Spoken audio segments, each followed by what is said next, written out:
வணக்கம் சிவகுமார். பீகாரில் தனிப்பெரும் கட்சியாக பாஜக உருவெடுத்திருக்கிறது. இது குறித்த கூடுதல் விவரங்களை பதிவு செய்யலாம்.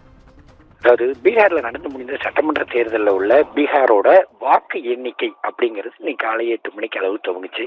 முதல் கட்டமா தபால் வாக்குகள் எண்ணப்பட்ட நிலையில காங்கிரஸ் 60 இடங்கள்லையும், அதே மாதிரி பாத்தீங்கன்னா பிஜேபி 80 முதல் 90 இடங்கள்லையும் முன்னிலை வச்சுட்டு இருந்தது. அதாவது அதனை அடுத்து பாத்தீங்கன்னா ஒரு 9 மணி அளவுல வாக்கு பெட்டிகளை பிரித்து அதன் அடிப்படையில் வாக்கு எண்ணிக்கையானது நடைபெற்று இருக்குது.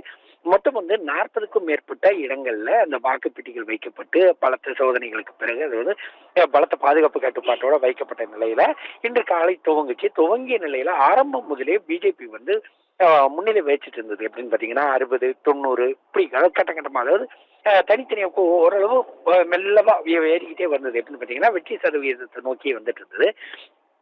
தற்போதைய நிலவரப்படி தேசிய ஜனநாயக கூட்டணி அப்படிங்கறதுல பாத்தீங்கன்னா மொத்தம் 190 இடங்கள்ல முன்னணி வச்சுட்டு இருக்குது. அதே மாதிரி இந்தியா கூட்டணி, காங்கிரஸ் தலைமையிலான இந்தியா கூட்டணி 45 இடங்கள்லையும், பிற கட்சிகள் 4 இடங்கள்லையுமே முன்னிலை வச்சுட்டு இருக்குது. மொத்தம் உள்ள 243 தொகுதிகள்ல வெற்றி பெற்று ஆட்சி அமைக்கிறதுக்கு 124 இடங்கள் தேவை. இந்நிலையில இந்த வாக்கு அதாவது இப்போ உள்ள நிலவரப்படி தனி பெரும்பான்மையாக பாஜக கூட்டணி அந்த வெற்றி பெற்றிருக்குது அப்படின்னே சொல்லலாம். அதே மாதிரி பாத்தீங்கன்னா காங்கிரஸ் தரப்புல முதல்வர் வேட்பாளராக தேஜஸ்வி அறிவிக்கப்பட்டிருந்தாரு. தேஜஸ்வி என்ன பண்ணிருந்தாரு, பீகார் மாநிலத்துல ரேகப்பூர் தொகுதியில இந்திய கூட்டணியின் தலைமையில அவர் போட்டிட்டு இருந்தாரு. இவர் என்ன சொல்லியிருந்தாருன்னா, கடந்த 4 தினங்களுக்கு முன்பு நாங்க 13ஆம் தேதி 14ஆம் தேதி எங்களோட வாக்குகள் எண்ணப்படும், 18ஆம் தேதி நாங்க ஆட்சி அமைப்போம் அப்படின்னு தெரிவிச்சிருந்த நிலையில அவர் போட்டியிட்ட தொகுதியில ஏறத்தாழ 4000 வாக்குகள் வித்தியாசத்துல பின்தங்கி இருக்கிறாரு. பின்தங்கி இருக்கிறதோட இல்லாம அவர் 4000 வாக்குகள், ஒரு சட்டப்பேரவையில 4000 வாக்குகள் அப்படிங்கிறது பின்தங்குறது அப்படிங்கிறது கொஞ்சம் சிரமத்துக்குரிய ஒரு வெற்றி பெறதுக்கு உண்டான மிகுந்த ஒரு சிரமத்துக்குரிய ஒரு இடம் தான். எப்படின்னு பாத்தீங்கன்னா, பெரும்பான்மையா இந்த சட்டமன்ற தேர்தல்களை பொறுத்த மட்டும் பாத்தீங்கன்னா 1000 வாக்குகள், 700 வாக்குகள், 800 வாக்குகள் அப்படிங்கிறப்ப முன்னிலையில ஒரு இடங்கள்ல ஜெயிக்கும், ஒரு இடத்துல கூடும், ஒரு இடத்துல குறையும். அப்படிங்கிறப்ப ஜெயிச்சு வர்றதுக்கு உண்டான வாய்ப்புகள் இருக்குது. ஆனா 3000 வாக்குகள் தாண்டினாலே அதை ஜெயிக்கிறது அப்படிங்கிறது அது மிகவும் ஒரு கடினமான ஒரு சூழ்நிலையில காங்கிரஸ் கட்சியோட முதல்வர் வேட்பாளராக அறிவிக்கப்பட்டிருந்த தேஜஸ்வி யாதவே 4000 வாக்குகள் வரை பின்தங்கி இருக்கிற ஒரு சூழ்நிலையில தற்போது பீகார்ல பாரதிய ஜனதா கட்சி தலைமையிலான கூட்டணி ஆட்சி அமைக்கிறதுங்கிறது தற்போது உறுதியாயிருக்குது. தொடர்ச்சியாக அதாவது தற்போது பாத்தீங்கன்னா தற்போதைய நிலவரப்படி இப்போ கடந்த நிமிடம் வரை நடைபெற்ற எண்ணிக்கையில பாத்தீங்கன்னா 5வது சுற்று முடிவுல 106 வாக்குகள் மட்டுமே தேஜஸ்வி யாதவ் பின்தங்கி இருக்கிறார். 3500 வாக்குகள் பின்னால இருந்த நிலையில தற்போது 106 வாக்குகள் பின்தங்கி இருக்கிறாரு. அதே மாதிரி பாத்தீங்கன்னா எப்பவும் அந்த நடந்து முடிக்கிற இந்த தேர்தல்ல பாரதிய ஜனதா 84 இடங்கள்லையும், அதே மாதிரி பாத்தீங்கன்னா ஜேடியு 75 இடங்கள்லையும், என்ஜேபி 23 இடங்கள்லையும், HDM 3 இடங்கள்லையுமே மொத்தம் ஏறத்தாழ 189 கூட்டல் இடங்கள்ல பாரதிய ஜனதா கட்சி வெற்றி பெற்றிருக்குது அப்படின்னே சொல்லலாம். அதே மாதிரி பாத்தீங்கன்னா இந்த காங்கிரஸ் கட்சி தலைமையிலான கூட்டணிக்கு 50 இடங்கள் கிடைச்சிருக்குது. காங்கிரஸ்க்கு அதாவது ஆர்ஜேடி, ராஷ்டிரிய ஜனதா தளுக்கு 34 இடங்கள் கிடைச்சிருக்குது. அதே மாதிரி பாத்தீங்கன்னா காங்கிரஸ்க்கு 7 இடங்களும், கம்யூனிஸ்டுக்கு 6 இடங்களும், மற்றொரு கட்சிக்கு 1 இடமும் கிடைக்கப்பட்டிருக்குது. அதாவது தேர்தல்ல தான் தோல்வியுற்றால் அரசியல் விட்டே விலகிறேன் அப்படின்னு சொல்லி பிரசாந்த் கிஷோர் சொல்லியிருந்தார். ஏன்னா கடந்த 2021 தேர்தலில் திமுகவுக்கு அரசியல் ஆலோசகராக இருந்த அவர் பீகார் தன்னோட சொந்த மாநிலத்துல தனியாக போட்டி போட்டு நான் ஆட்சி அமைக்கிறேன் அப்படிங்கிற மாதிரி சொல்லியிருந்தாரு.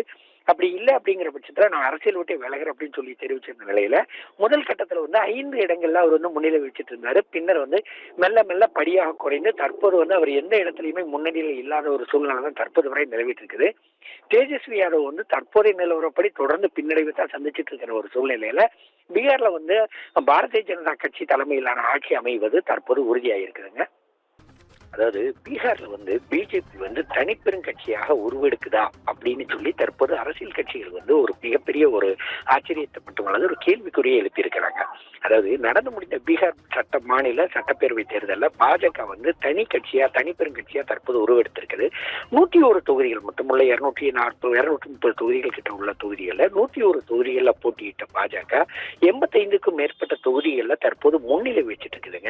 15 தொகுதிகளில் மட்டுமே பாஜக வேட்பாளர்கள் வந்து பின்னடைவை சந்திச்சிருக்க நிலையில பாஜகவுக்கு அடுத்ததாக போட்டியிட்ட ஜேடியு வந்து 76 தொகுதிகளில் முன்னிலை வகிக்கிறது அப்படிங்கிறது ஒரு சூழ்நிலை வந்து தற்போது நிலவிட்டு இருக்கிற நிலையில இந்த பீகார் தேர்தல் திருப்பம் அப்படிங்கிறது வந்து பல முக்கிய திருப்பங்களை வந்து கண்டுச்சு. எப்படின்னு பாத்தீங்கன்னா, ஆரம்ப கட்டத்துல ராஷ்டிரிய ஜனதா தள் ஆர்ஜேடியும் அதே மாதிரி என்டிஏவும் ஒத்த நிலையில, அதாவது ஒருமித்த நிலையிலே வாக்கு எண்ணிக்கை வந்து கூட குறைய இருந்துட்டு வந்தது.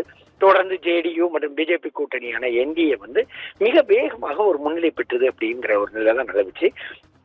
காலை நேரம் ஆரம்ப எண்ணிக்கையில முதல்ல ஜனதா தளம், அதாவது யுனைடெட் ஜேடியு வந்து மிக அதிக தொகுதியில முன்னிலை பெற்றது.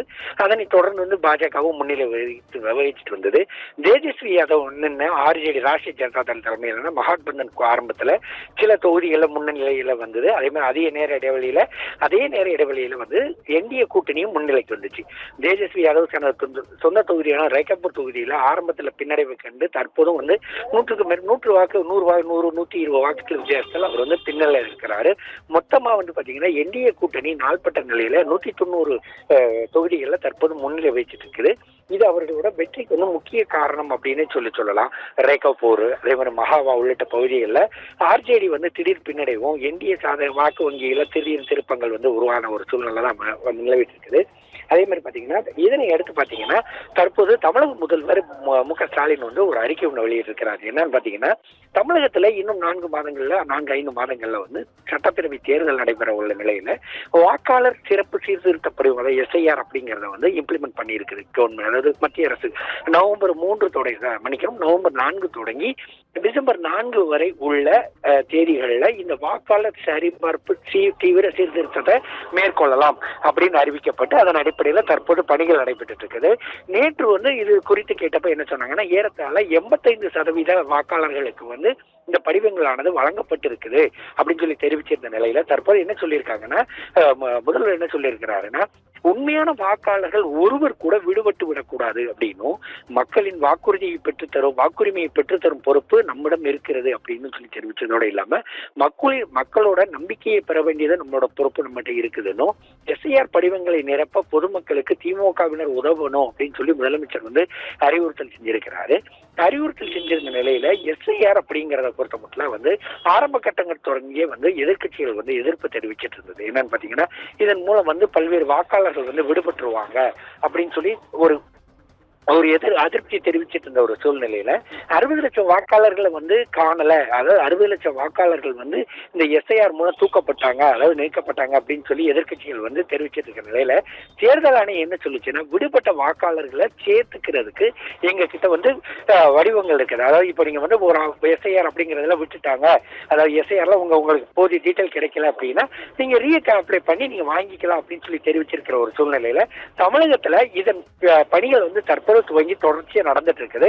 எஸ்ஐஆர் படிவங்களை நிரப்புறதுக்கு அதே மாதிரி பாத்தீங்கன்னா பொதுமக்கள் வந்து சிரமப்பட ஒரு சூழ்நிலை நிலவிட்டு இருக்கிற ஒரு சூழ்நிலையில பொதுமக்களுக்கு அந்த படிவங்களை நிரப்பதுக்கு திமுகவினர் வந்து உதவணும் அப்படின்னு சொல்லி தற்போது முதல்வர் வந்து அறிவிச்சிருக்கிறாரு. மேலும் பாத்தீங்கன்னா தற்போது நடைபெற்று இருக்கிற இந்த பிஜேபி தேர்தல், பீகார்ல நடைபெற்ற தேர்தலில் பாஜக வந்து ஒரு தனி பெரும்பான்மையாக உருவெடுத்திருக்குது அப்படின்னே சொல்லலாங்க. விவரங்களை வழங்கியமைக்கு நன்றி சிவகுமார்.